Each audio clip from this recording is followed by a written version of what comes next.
Hi everyone, welcome to my Final Destination ranking video. I would like to preface this by saying this isn't the right list, this is just my list. Ask me again in a week and it might not even be the right list. I watched all 5 of these leading up to Bloodlines coming out, and 1 through 3 were rewatches for me and 4 and 5 were new to me. So I'm really excited because these are all pretty fresh in my mind because I purposely rewatched these so I could rank them properly and everything. So I'm gonna start with the worst one, which is Final Destination 4 in 6th place, and I really just didn't care for this one. The graphics look awful. I'm usually pretty squeamish and will kind of, look away at some death scenes, and I didn't feel that here because they just looked bad. I didn't care about any of these characters. They don't really introduce anyone. A lot of them were named after their deaths, and before that I was like, who is that? I was like typing up my notes because I have like all their deaths put out and I would have to like go look and be like, what was their name? So that's not fun. The Premonition is the least relatable out of all of them. With the raceway thing, it's just not a generalized fear that people have that it's playing off of like the other ones. The almost death scenes in this movie were better than what we actually got. The escalator death would have been really cool, but that was a premonition. The premonitions before every death are bad. Like, no one else has those in these movies. There's not a premonition before every single death giving hints of to how it's gonna happen, and they look bad. The graphics look bad, and then it's just so awkward. This is only one that I like actively dislike, is this movie. All the other ones have their good and bad things that I do and like prefer above the other ones. So going into number 5, all of these are, I like them all. It's just the 4th one that I don't like at all. So with in 5th place, we're gonna have Final Destination 2. I will say her friends in the beginning are really they're annoying, but we do get to know some of them, and then they die. And like, the premonition is the best in the whole thing. There's no arguing that. It's just the movie after that, like, it has that big thing going for it, but then it starts having things that I prefer them not to do that they do better in the other film. But I think that the way that these strangers come together is a little bit believable because like the cop has their numbers from the incident and they kind of encourage them to get together. And I also like that they're really skeptical about the whole thing, like the Flight 180 rehashing until Evan dies, and then they're all like, oh, this girl might have been right, and they start kind of coming together. And then it's funny, like with the scene where Eugene, he doesn't believe it, he comes back and he's like, all right, what do we need to do? And yeah, so I did like this one, and I like the fake outs in this film. With the dentist, like, it's not, you're so nervous about this kid being in the dentist, and he doesn't even die like that. In this one, the scenes with Tony Todd still feel weird because he's just ominous, and I'm glad he's here, but it's also just weird. Like, it doesn't explain to us how he knows any of this. He's just like, yeah, this is how death goes and all that, which we find out later, but as of right now, it doesn't make a whole lot of sense. It just feels like a rules dump. I don't like the twist that they go for at the end. It feels so Saw, even though this came out before Saw, of her at the last minute realizing it wasn't the pregnant lady to bring new life into it. Like, she just remembers that after the baby's born. It's annoying. And then it feels cheesy at the end, like, well, you did it, we cheated death because of you. It's so awkward. And she realizes like she has to go drown and come back. And I do like that the deaths get more creative here. There's twice as many kills here. I like that there's another rule brought in with the new life thing, but I wish they would have stuck with the pregnancy thing and just made it more intense instead of trying to go for a twist at the end. Now, this one hurts because the 3rd movie was my favorite for a long time.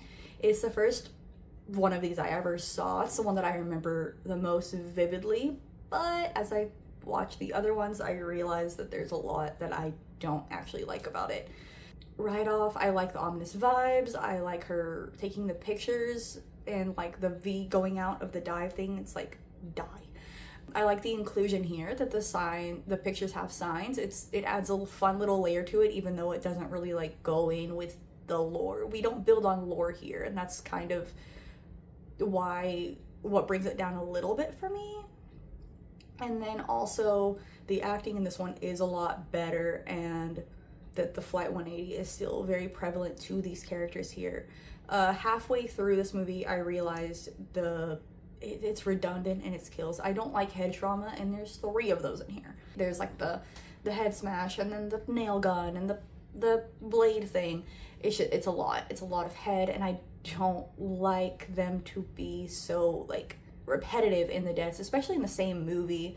I know that they're all different, but it's not that different. It's still lots of head smashing. I do like that Ian, I think he's the first one in this where we see someone become like just actually unhinged, not like Carter, but where he's actually thinking about killing Wendy because he's blaming her and thinking like Aaron's death is his fault. I like that there's grief in this movie, that there's not just glazing over. I get in the second one it was strangers being brought together, and I prefer when they already know each other, so that there is that there. And then I do like at the end the subway ads are hinting at that she hasn't escaped yet, and then it derails. I do wish that the premonition didn't happen, that it just showed us what happened. I don't love when there's multiple premonitions. It's kind of a waste because they also can't even get off of it. There's no way for them to stop that. They're on a moving subway with no stop coming up. So I feel like they should have just shown that happen instead of her seeing it first and then it happening. However, this does have my favorite, I think it's one of my favorite deaths in this whole franchise, and that's the tanning bed thing.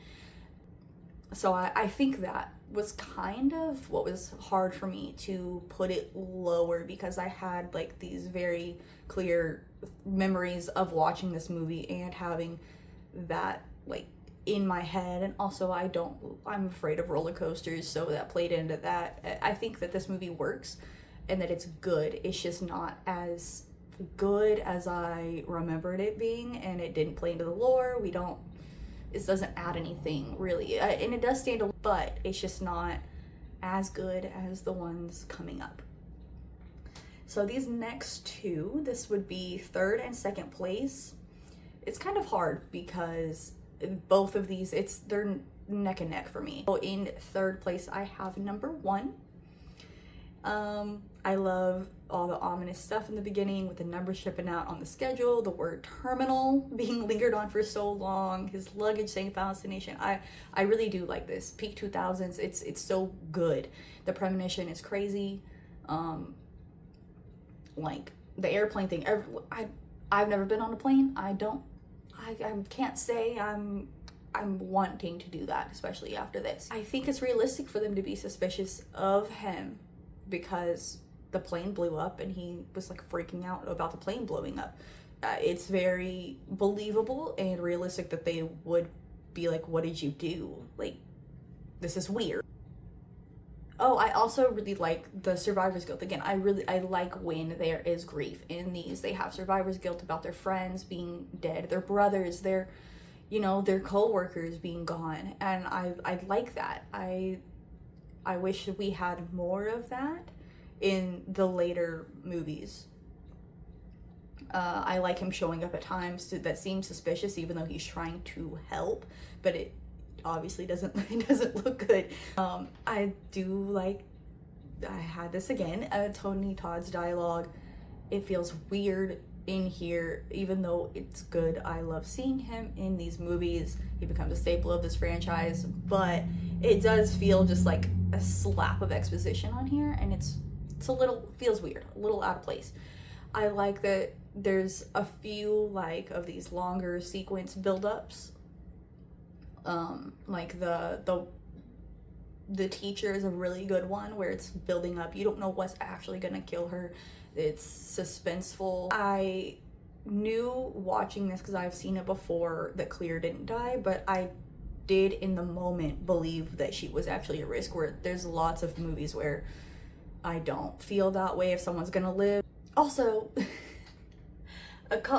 one thing that I don't understand, I will never understand why they got on a freaking plane again. They're like, oh, I can't believe after all this time, after everything that happened, we're gonna get on another plane. I'm like, yeah, me neither. I wouldn't do that. That's crazy. I didn't really buy the three of them as friends at the end, because I don't know, Carter was just a jerk. Okay, so coming in second, I have the fifth installment. Again, I really like when the characters are connected and at least know each other pre-premonition incident. It makes it better for scenes post-death with them thinking back on these people that they, like in this case, they worked with them. And I like that, instead of being like, oh man, trying to figure out the next order as soon as someone dies, and just being so methodical about it instead of missing that person, showing us any kind of like feelings. The premonition brings us back to a good fear of a bridge collapsing. We don't have these like where I am, but like going to the coast and stuff, we've had to like drive over one, and it was very like anxiety inducing and everything. So I do see this as like a real fear from people. We also go back to authorities being suspicious of the lead, even though that wouldn't make sense. How would you collapse a whole bridge? Anyways, Olivia Seen is pretty effective even before anything happens, because of like, surgery is a scary thing to go into, optional or not. It's like you're always nervous before an operation or anything like that. And so I like that it took us back to these real fears instead of just like these random things happening. I like that Peter goes a little insane. Okay, a little insane. He goes insane. It's just slowly. And he thinks he can kill to get around it and all that. I like that whenever what's his name? Sam, when he goes back to work in the kitchen, he's like paranoid because like he knows death is after him. He's like, oh, these knives, oh, this fryer. You know, I feel like kitchens are a pretty sketchy place to be in, especially if you think you're gonna die. So I liked that. I don't like that, like, which I get it, he's going insane. Peter's like hung up on what Sam did in the premonition because he saved Molly's life and not Candace's or his. It's like it wasn't real. It was a vision, a premonition. Yeah, that's what would have happened, but it didn't happen. He wasn't in control of it. I do really, really like this ending. It is so good. It's I think that they dropped enough little hints because they're going to Paris and they don't do a callback to Flight 180 in this one. However, I think that by now it would be a believable thing that they just trust that we know that happened already. Alex's panic attack caused, you know, like a inception premonition thing. I really like it, and I like the subtle, like you see them fighting and it's, oh my gosh, it's such a good come around. Okay, so getting into my number one, I really was nervous about putting this as my first. I tried to think it wasn't my favorite, but it is. I think that the deaths, there's only like one that I think is repetitive from what we've gotten. The premonition is beautiful and it's so long and good, and it changes it up, like with the premonition being a dream about someone's premonition in the past, and then you get brought back to like modern day, and I like it a lot. I like that the whole family shouldn't be there technically, and I love that they made Tony Todd's character make sense finally. Like we understand that he was saved from the grandma, and that's why he knows that this happens, and this was their last chance to do that, unfortunately, but I'm so glad that they made it make sense. They made it work. I feel like they brought Tony Todd back in an organic way also, like about them going to the hospital and him being there, and like with her seeing the notes in the grandma's notebook about, you know, JB found a survivor, and like, so it's natural for them to go seek them out because they are trying to stop this. And I really liked that. I think that it ties in great. And then they think, you know, the whole revival thing, they think they did it, they think they stopped it, and just for her to not have actually flatlined, so she didn't technically come back, so that doesn't count.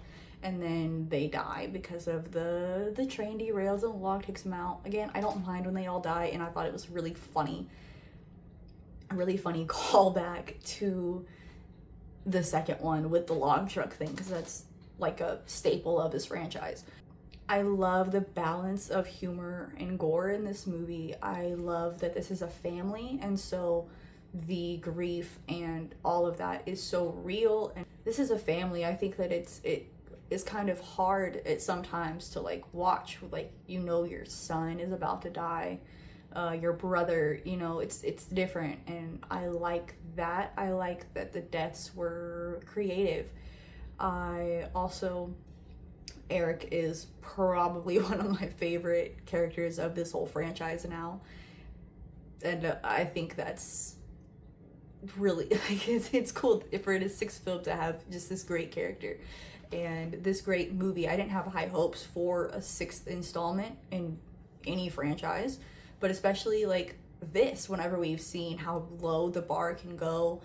And this one specifically, just, it pulled in everything that I like in these movies, with the humor and the gross deaths, and it's not like CGI crazy. I did look away a few times, and I think that also has like it's a good sign whenever I've seen a movie one time and I still think about the funny things and laugh about it, and still think about I still have those things fresh in my mind, even though I've only seen it one time, is that I remember what's funny in it, and like those significant deaths, it stands out.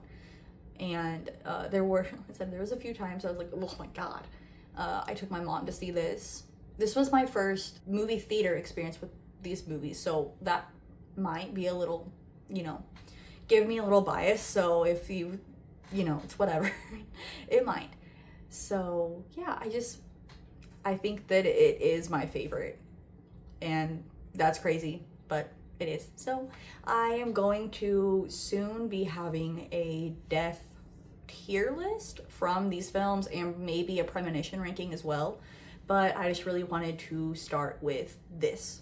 So thank you for watching, and I will hopefully see you guys later.